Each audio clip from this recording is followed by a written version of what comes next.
Thank you, Mike, and good morning, everyone. I bring you greetings on behalf of the Department of Wisconsin, the American Legion, 60,000 wartime veterans from across the state, and our state commander, Ken Renish of Richland Center.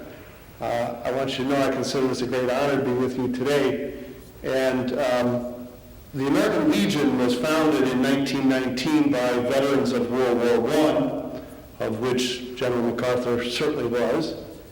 And the veterans of World War I returned to the United States, realizing that there was no Department of Veterans Affairs at the time, there was no State Department of Veterans Affairs, and there were no county veteran service officers. So the veterans of World War I came to the realization that in order for their comrades who had suffered many wounds during combat in World War I, and for the families of those who lost soldiers killed, the only way that they were going to get the assistance and the benefits that they needed were for veterans to form an organization and lobby Congress and the state legislature and take matters in their own hands to make sure that they were taken care of. The American Legion has 4 strategic imperatives. The American Legion focuses on these benefits, veterans affairs and rehabilitation. The American Legion focuses on ensuring that we have a strong national defense. And in addition, the American Legion is also quite focused on making sure that the children in our communities have wholesome activities to engage themselves in, things like American Legion Baseball, Badger Boys State, Badger Girls State, and other programs that deal with our 4th strategic imperative, and that is promoting Americanism, to promote an intellectual commitment to the Constitution and the Bill of Rights, something that General MacArthur swore to defend. I want to take the opportunity now to just talk a little bit about the general, and not so much about the general, but, well, Sigmund Freud said that no man comes into his own until his father is dead. And I think it would be remiss for us to talk about General MacArthur without at least mentioning in passing his father, Arthur MacArthur.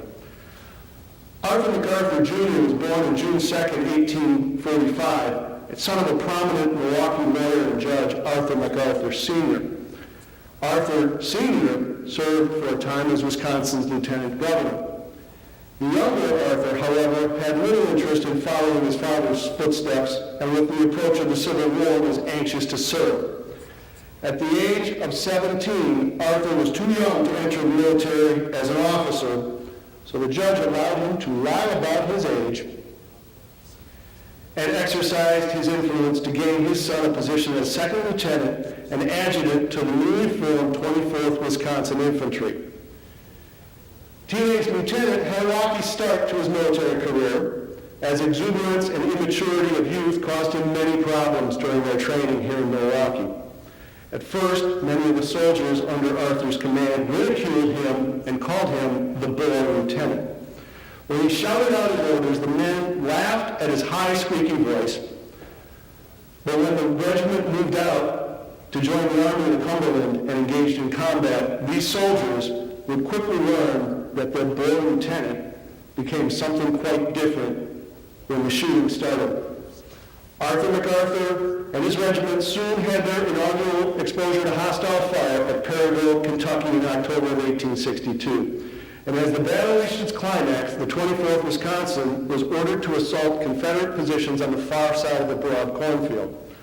Looking at open ground in front of them, the men of the regiment heard Arthur MacArthur's voice and turned their heads to see this young man galloping on horseback up and down their line, exposing himself to enemy fire, shouting encouragement, and conveying orders to them. In the resulting attack, MacArthur would remain at the front of the regiment, which broke the Confederate line and sent them into retreat. The 24th soon pulled back, having survived the first combat with the loss of only one man. But more than that, the men now gawked in amazement at their boy lieutenant, whom they now affectionately referred to as Little Mac. MacArthur and the regiment would be tested again next in a bloody New Year's battle at Stones River, Tennessee. Little Mac was in the middle of the carnage courage, displaying what his regimental commanding officer described as great coolness and presence of mind.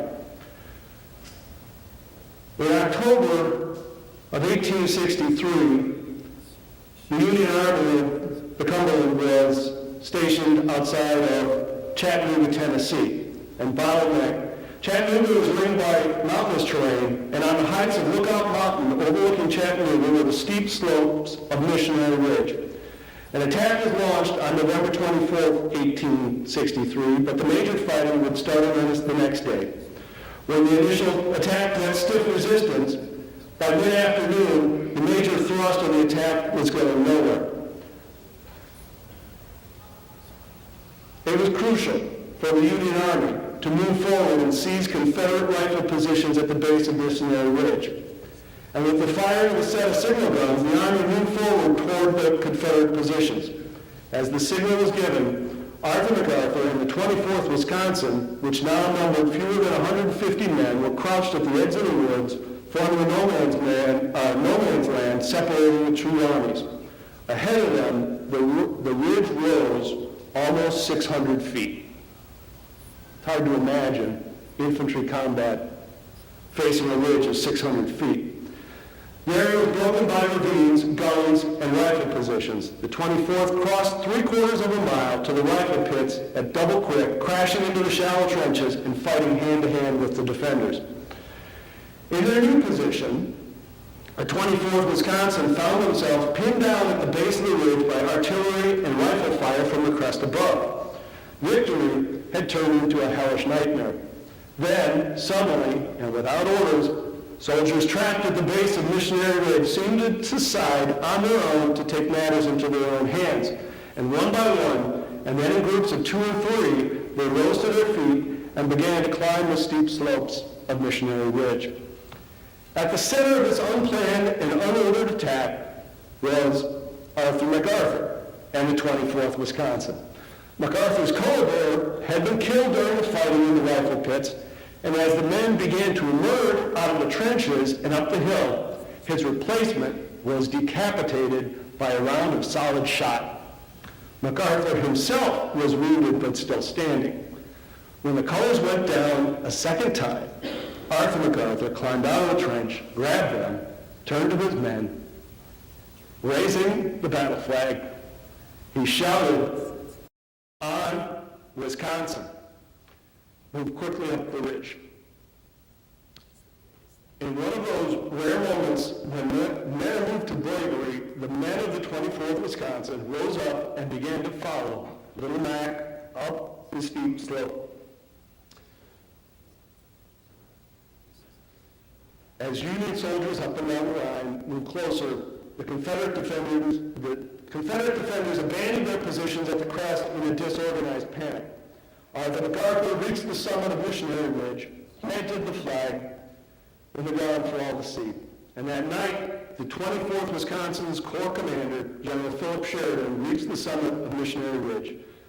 When he was told about young MacArthur's action, Sheridan found him embracing the teenage lieutenant.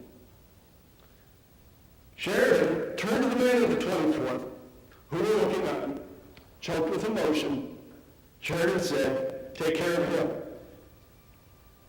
He's just won the Medal of Honor."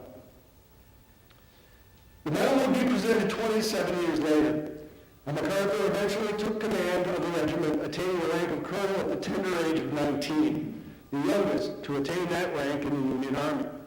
In the years following the war, he would remain in the Army, fight the Spanish-American War and the Philippine insurrection, retired from service in 1909 as a lieutenant general.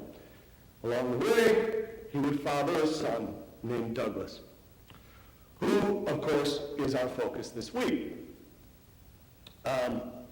The poet William Wordsworth said, "The child is the father to the man."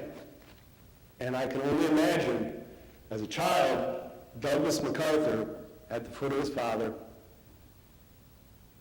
hearing of his father's exploits. I want to thank you for your time today, and I appreciate the opportunity to address you.